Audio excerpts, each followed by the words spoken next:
अस्सलाम वालेकुम रहमतुल्लाहि व बरकातुहू। दोस्तों, जैसा कि आपको मालूम है कि हाफिज़ इंग्लिश अकेडमी की तरफ से जारी है एक 16 रोज़ा वंडरफुल इंग्लिश लैंग्वेज कोर्स, जिसका फ्यूचर परफेक्ट टेंस भी एक वंडरफुल पार्ट है। आज हम वो देखने जा रहे हैं, ज़माना मुस्तक़बिल मुकम्मल। इसमें क्या चीज़ है इसको भी समझते हैं, लेकिन इसके समझने से पहले एक चीज़ मैं आपको बता देता हूँ। हो सकता है कुछ दोस्त इस वजह से परेशान हो कि हर टेंस में एक अलहदा फॉर्म यूज़ होती है, कभी सेकंड फॉर्म, कभी थर्ड फॉर्म, कभी फर्स्ट फॉर्म, कभी फोर्थ फॉर्म। तो ये सारी अरेंजमेंट के साथ आपको अल हाफ़िज़ इंग्लिश अकेडमी यूट्यूब चैनल पे एक मुकम्मल स्पेशलाइज़ आपको प्लेलिस्ट मिलती है, जिससे आप वर्ब्स ले सकते हैं और ज़्यादा से ज़्यादा एक्सरसाइज कर सकते हैं और ज़्यादा से ज़्यादा अपनी स्पीकिंग को बेहतर बना सकते हैं। तो आइए आज का सबक शुरू करते हैं। फ्यूचर परफेक्ट टेंस में क्या चीज़ है? ये ज़माना मुस्तक़बिल मुकम्मल होता है, यानी मुस्तक़बिल में जो काम मुकम्मल हो रहा होगा, हमें नज़र आ रहा होता है कि मैं वो काम कर चुका हूँगा, जब ये होगा, जब वो होगा। तो इस तरह की बात इसमें बयान की जाती है। तो शुरू करते हैं डेफिनेशन से। इसकी डेफिनेशन है, जिन जुमलों से ये बात मालूम होती है कि काम आइंदा ज़माने में ख़त्म हो गया होगा, उसे हम फ्यूचर परफेक्ट टेंस कहते हैं। उसे हम क्या कहते हैं? फ्यूचर परफेक्ट टेंस कहते हैं। यानी आइंदा ज़माना होगा और काम उसमें फ़लाँ वक़्त में यानी ख़त्म हो गया होगा। तो साइंस क्या है? साइंस इसके यहाँ चुका होगा, चुके होंगे या चुकी होगी। यानी उर्दू वाले वो सेंटेंस जिनके लास्ट पे इस तरह के अल्फाज आते हैं, उनको हम नाम दे देते हैं ज़माना मुस्तक़बिल मुकम्मल का, यानी फ्यूचर परफेक्ट टेंस का। तो आइए चलते हैं हेल्पिंग वर्ब की तरफ। हेल्पिंग वर्ब हमारे पास दो हैं, वेल हैव और शेल है। ओके, लॉन्ग फॉर्म देखते हैं, विल नॉट हैव और शेल नॉट हैव। और विल नॉट हैव की शॉर्ट फॉर्म है वॉन्ट हैव और शेल नॉट हैव की शॉर्ट फॉर्म है शेंट हैव। ओके दोस्तों, ये बात तो हो गई क्लियर। अगली बात ये है कि वेल हैव का यूज़ क्या है और शेल हैव का यूज़ क्या है। दोस्तों, वेल हैव और शेल हैव तमाम प्रोनाउंस के साथ यूज़ हो सकते हैं, लेकिन शेल ज़्यादातर आई और वी के साथ यूज़ होता है। साथ साथ ये भी है कि आजकल शेल का यूज़ बहुत ही कम हो चुका है, ज़्यादातर यूज़ वो वेल हैव का ही होता है। तो आगे चलते हैं, देखते हैं डेफिनेशन, साइंस और हेल्पिंग वर्ब्स को मुकम्मल। अभी है फार्मूला, यानी फार्मूला वो रूल कि जब हमारे पास इस तरह का सेंटेंस होता है कि मैं पढ़ चुका हूँगा, इसको ट्रांसलेट करने के लिए तरीका है, एक कायदा है, उसूल है। वो उसूल हमारे पास मौजूद है। अभी हम सिर्फ इसको पढ़ते हैं और इसको फिर यूज़ करने का तरीका क्या है, इसके लिए उसूल फिर हम आगे देखते हैं। तो अभी यहाँ पर आप सिर्फ फार्मूला देखें। सबसे पहले यहाँ पर अफर्मेटिव का फार्मूला देख लें। Subject plus helping verb plus है plus third form verb object ईओपी और प्लस फुल स्टॉप। सिर्फ आपने यहाँ पे फार्मूला देखना है, इसको यूज़ कैसे करना आगे देखते हैं। Subject plus helping verb plus not plus है plus third form verb object ईओपी और फुल स्टॉप। ये जो दूसरे नंबर पे हमने पढ़ा नेगेटिव है, यानी सवाल यानी इनकारिया जुमला जिसमें इनकार होता है। और यहाँ पर INT से मुराद क्या है? इंट्रोगेटिव है, यानी सवाल जुमला। Helping verb subject have third form verb object ईओपी और क्वेश्चन मार्क है इंट्रोगेटिव, यानी सवाल जुमला क्या मैं पढ़ चुका हूँगा। और आगे नंबर 4 पे है इंट्रो नेगेटिव। इंट्रो नेगेटिव में क्या होता है? यानी सवाल इनकारिया जुमला होता है।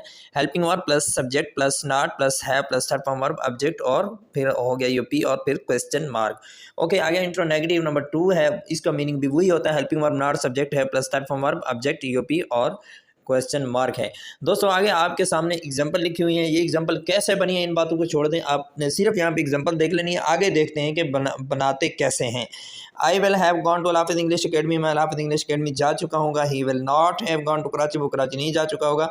She will have recited the holy Quran, क्या वो कुरान मजीद पढ़ चुकी होगी। सॉरी, यहाँ पर लिखना था well she have recited the holy Quran. Sorry, well you not have seen to him, क्या आप उसे नहीं देख चुके होंगे।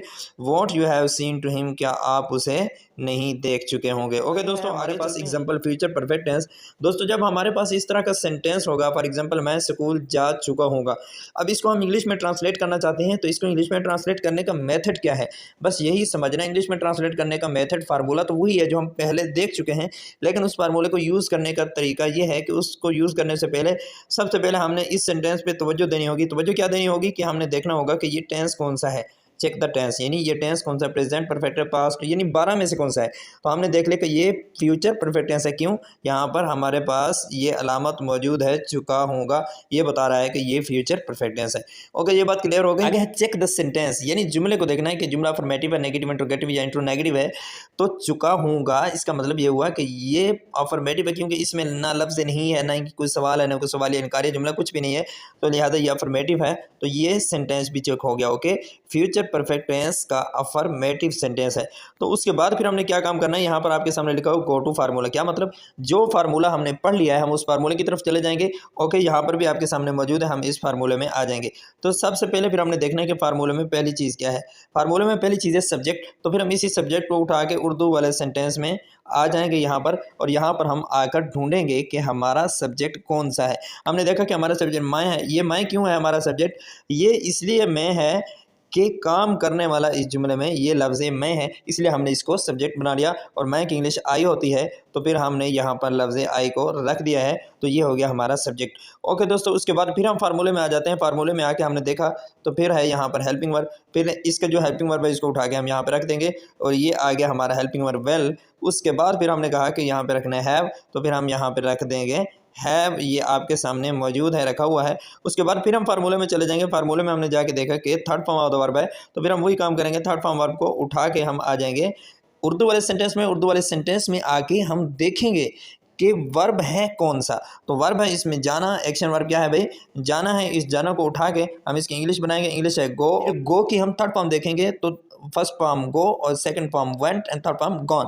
तो फिर हम यहाँ पे गॉन को रख देते हैं। और उसके बाद फिर हम फार्मूले में चले जाएंगे। फार्मूले में आगे ऑब्जेक्ट है, तो फिर हम इसी ऑब्जेक्ट को उठा के उर्दू में आ जाएंगे। यहाँ पर ढूंढेंगे ऑब्जेक्ट कौन सा है, तो ऑब्जेक्ट जो है यहाँ हमारा स्कूल है, क्योंकि स्कूल की तरफ जाया जा रहा है। इसी स्कूल को उठा के इसकी इंग्लिश बना के जुमले के लास्ट पे रख देंगे। ओके, स्कूल हो गया। और फिर हम चले जाएंगे इंग्लिश वाले फार्मूले में। फार्मूले में चले जाएंगे। फार्मूले में देखा ईओपी है, तो इस ईओपी को उठा के यहाँ पे आएंगे, क्योंकि ईओपी है नहीं, ईओपी नहीं लगाएंगे, बस लास्ट में हम वो स्टॉप रख के अपने जुमले को कंप्लीट कर देंगे।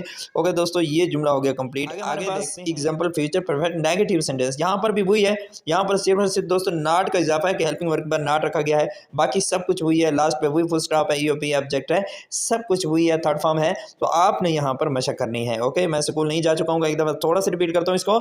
मैं स्कूल नहीं जा चुका हूँ, तो हमने क्या करना है, पहले चेक द टेंस करना है, यानी ये फ्यूचर परफेक्ट टेंस है। उसके बाद चेक द सेंटेंस करना है, यानी ये फ्यूचर परफेक्ट टेंस का नेगेटिव सेंटेंस है। ओके, और उसके बाद जब ये बात क्लियर हो गई कि ये फ्यूचर परफेक्ट टेंस का नेगेटिव सेंटेंस है, तो जब ये बात क्लियर होगी उसके बाद क्या करेंगे, गो टू फार्मूला, यानी जो फार्मूला इसका हमने याद किया है, पहले पढ़ा है और यहाँ पर भी आपके सामने मौजूद है, इसको देखेंगे। तो सबसे पहले इसकी जो पहली चीज़ है हम इसको उठाएंगे। इसको उठाकर फिर हम क्या करेंगे दोस्तों, उर्दू वाले सेंटेंस में चक्कर लगाएंगे। उर्दू वाले सेंटेंस में आगे हम ढूंढेंगे कि इसका सब्जेक्ट क्या है। हम पता चला कि काम करने वाला जो इसमें वो मैं है, इस मैं को उठा के हम शुरू में रख देते हैं, ये हो गया आई। ये बात यहाँ तक क्लियर होगी। इसी तरह हम फार्मूले में वापस जाते रहेंगे और एक एक चीज़ को उठा के उर्दू वाले सेंटेंस में तलाश करते रहेंगे, और जो चीज़ तलाश करने की नहीं है, फॉर एग्जांपल यहाँ पर हैव है तो ये तलाश करने की नहीं है, और इसी तरह नॉट है तो ये भी चीज़ जो है तलाश करने की नहीं है, और इसी तरह फिर हैव आया हुआ है, ये भी तलाश करने की नहीं है। आगे थर्ड फॉर्म वर्ब तलाश करने की चीज़ है, वर्ब और ईओपी, ये चीज़ें तलाश करने की, वहाँ पर जाके तलाश करेंगे फिर रखेंगे।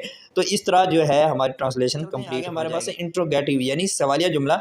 क्या मैं स्कूल जा चुका हूँगा, क्या मैं स्कूल जा चुका हूँ, इसको ट्रांसलेट करने का भी बिल्कुल सेम मेथड है जो हम पहले पढ़ चुके हैं। तो बस फ़र्क ये है कि फ़र्क क्या है, इसको भी ट्रांसलेट करने का बिल्कुल सेम मेथड है, लेकिन इसमें यह है कि ये इंट्रोगेटिव है चूँकि, इसलिए इसका फार्मूला थोड़ा सा चेंज हो गया है। अभी आप यहाँ पर देख सकते हैं, क्या मैं स्कूल जा चुका हूँगा। ओके, क्या मैं स्कूल जा चुका हूँगा, इसका सबसे पहले हम देखेंगे टेंस कौन सा, ये फ्यूचर परफेक्ट टेंस है, ये बात पक्की है क्योंकि लास्ट पे चुका हूँगा है। और दूसरी बात ये चेक द सेंटेंस करेंगे। चेक द ये सवालिया जुमला है, क्यों जा चुका हूँगा, क्या मैं स्कूल जा चुका हूँगा, ये सवालिया जुमला है, लास्ट पे क्वेश्चन मार्क भी है, ये सारी चीज़ें हैं। तो फिर जब ये बात क्लियर हो गई कि ये फ्यूचर परफेक्ट टेंस का इंट्रोगेटिव सेंटेंस है, तो फिर हम इसके फार्मूले में आ जाएंगे। ये लिखा हुआ है ना, गो टू फार्मूला, फार्मूले में आ जाएंगे। फार्मूला जो हमने याद कर रखा है आपके सामने लिखा हुआ मौजूद है।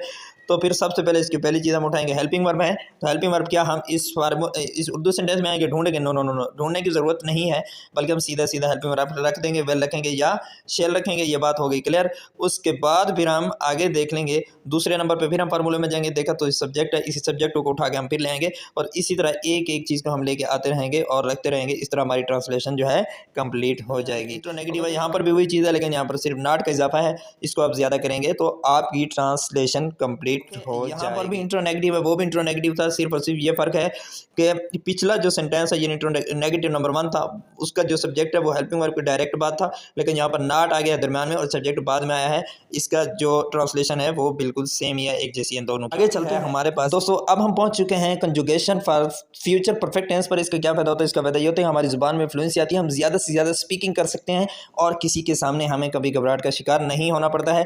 तो आइए शुरू करते हैं, बार बार इसको पढ़ते हैं। Will have spoken English, I will not have spoken English, will I have spoken English, will I not have spoken English और won't I have spoken English. दोस्तों आपने बहुत ज़्यादा स्पीड बढ़ानी है बार बार पढ़ के। We will have spoken English, we will not have spoken English, will we have spoken English, will we not have spoken English, won't we have. आगे चलते you will have spoken English, you will not have spoken English, will you have spoken English, will you not have spoken English, won't you have spoken English, they will have spoken English, they will not have spoken English, will they have spoken English, will they not have spoken English, want they have. हमारे पास है he will have spoken English, he will not have spoken English, will he have spoken English, will he not have, want he have spoken English, she will have spoken English, she will not have spoken English, will she have spoken, will she not have, want she have spoken. चुके हैं, it will have spoken English, will it have spoken, will it will not have spoken English। Last में हम पहुंच चुके हैं, it will have spoken English, it will not have spoken English, will it have spoken English, will it not have, won't it have spoken English। Ali will have spoken English, Ali will not have spoken English, will Ali have spoken English, will Ali not have spoken, won't Ali have spoken English। दोस्तों आज का lesson हमारा यहाँ पे ख़त्म हो चुका। उम्मीद है कि आपको ये क्लियरली और कम्प्लीटली कम्प्रिहेंसिवली आज का ये लेसन आपने अंडरस्टैंड किया होगा, आपको समझ में आ गया होगा। उम्मीद है कि आपने हमारे चैनल को ज़रूर सब्सक्राइब कर दिया होगा। अगर अभी तक भी नहीं किया तो काइंडली ज़रूर सब्सक्राइब कीजिए और दोस्तों तक शेयर कीजिएगा और लाइक कीजिए और कमेंट के ज़रिए इज़हार मोहब्बत ज़रूर कीजिएगा। जज़ाकल्लाह खैर। मिलते हैं इंशाल्लाह नेक्स्ट लेसन में। अस्सलाम वालेकुम वरहमतुल्लाहि वबरकातुहू।